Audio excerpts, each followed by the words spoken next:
اللہ تعالیٰ نے کہا بھائی سب سے پہلی چیز اگر تم فلاح حاصل کرنا چاہتے ہو، بچنا چاہتے ہو، سب گرا دو، سب بھول جاؤ، سب چیزیں سب بھول جاؤ. بس سب سے پہلی چیز کیا ہے؟ نماز کو پکڑ لو. صلاۃ خاشع، بس سب سے پہلی چیز جو ہے ایمان کے بعد اگر تم فلاح حاصل کرنا چاہتے ہو. کس کا ذکر فرمایا؟ اللہ سبحانہ تعالیٰ نے.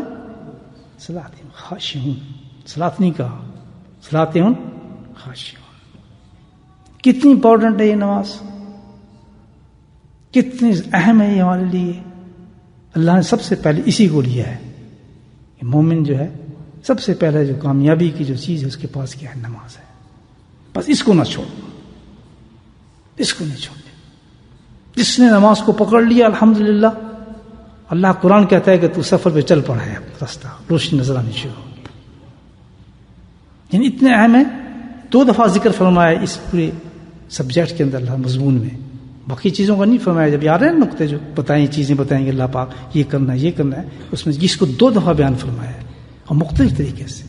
پہلے کیا کہا؟ صلاۃ الخاشعون کو فرمایا، اور پھر دوسری جگہ کیا کہا ہے؟ صلاۃ الحافظون فرمایا.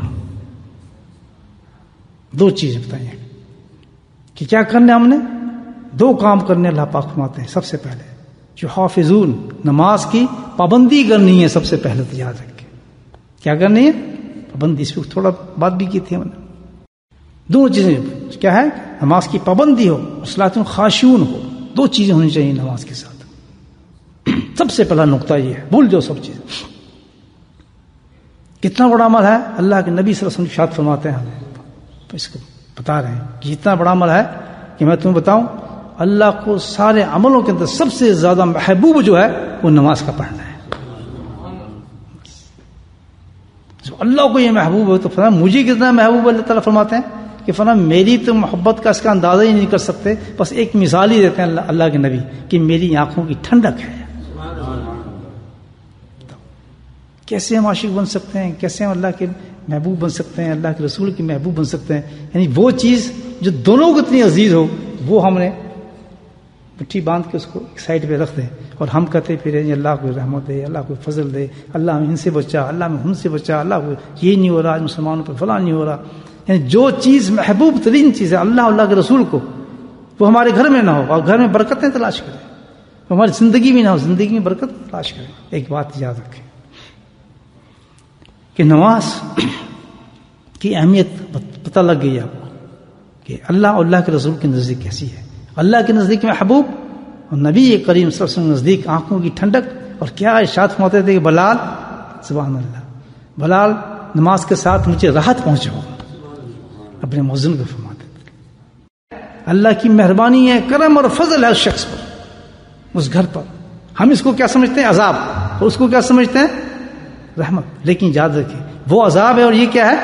رحمت ہے. کیوں؟ کہ اللہ سبحانہ تعالیٰ اس کو نماز نہ پڑھنے کی وجہ سے دشواریاں پیش کر رہے ہیں تاکہ اس میں سمجھ آ جائے اور یہ توبہ کر کے نماز پڑھنا شروع کر دے. یہ اس کو بلا رہے ہیں اللہ تعالیٰ، اور یہ آزما کے دیکھ لے آدمی، یہ اس کو بلا رہے ہیں کہ یہ گھبرا کے نماز کی طرف کس طرح آ جائے.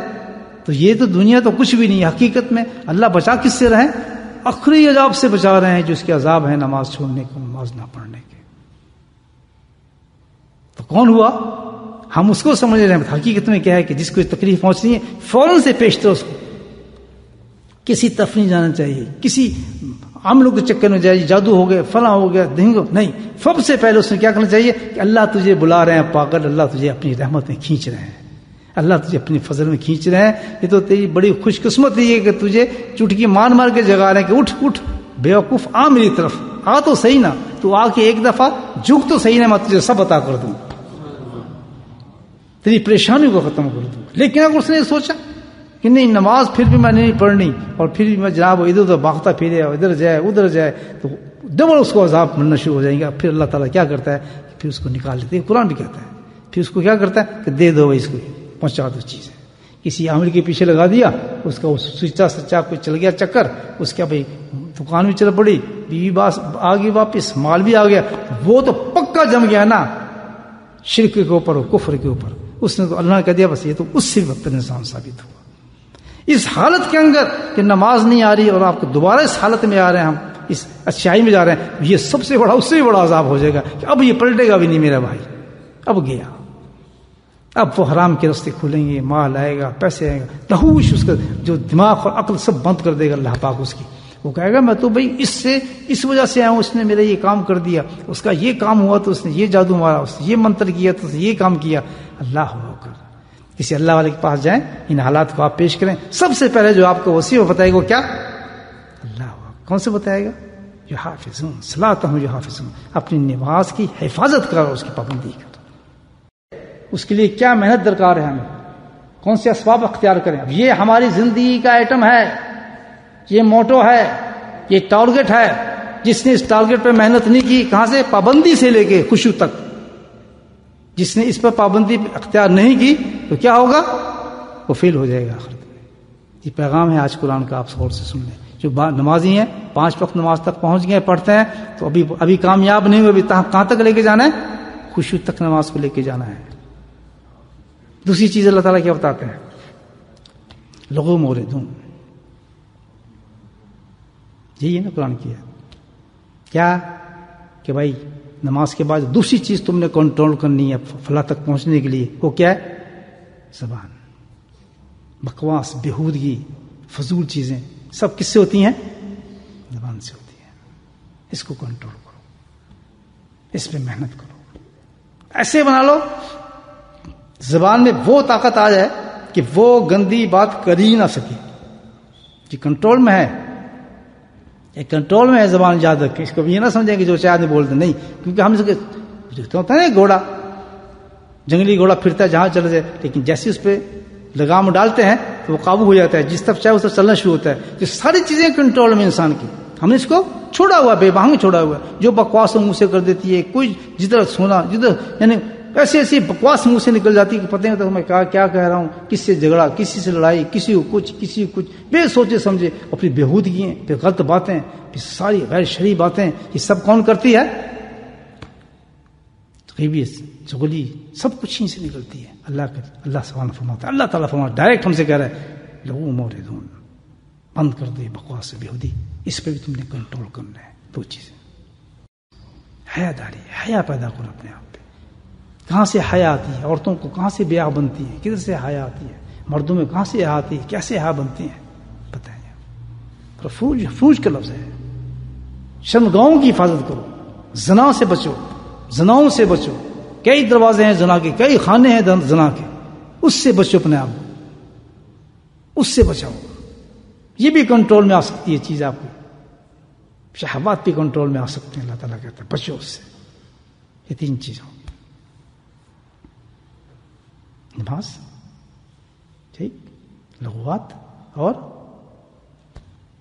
چوتھی چیز بتائی لامانتہم وعدہم راعون.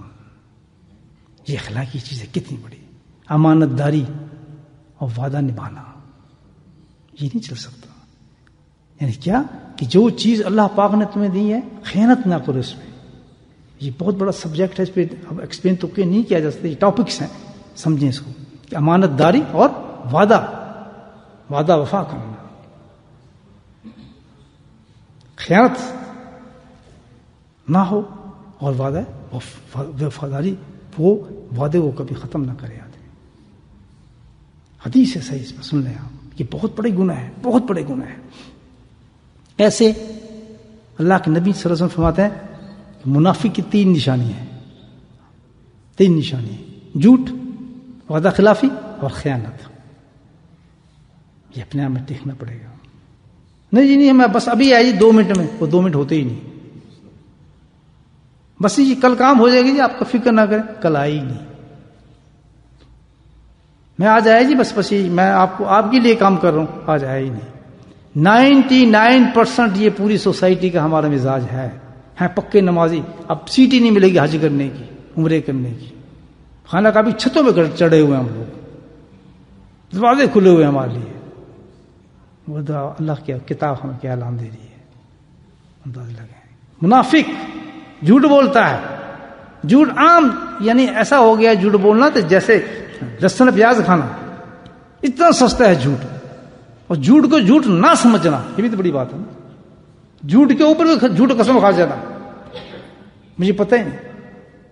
یہاں تک تو ہے، یہاں تک کہا گیا کہ کسی اونٹ کو اگر آپ چارہ ڈالنا تھا اس نے ویسے ہی کہہ دیجیے کہ چارہ دکھا کے اب بھی اونٹ کو بلانے لگا. اس نے کہا اگر اونٹ آگ کہتے اس میں چارہ تھا، کہتے چارہ تھا. کہتا اگر چارہ نہ ہوتا تو اونٹ کے ساتھ فراڈ کر رہا تھا، یہ بھی جھوٹ ہو جاتا.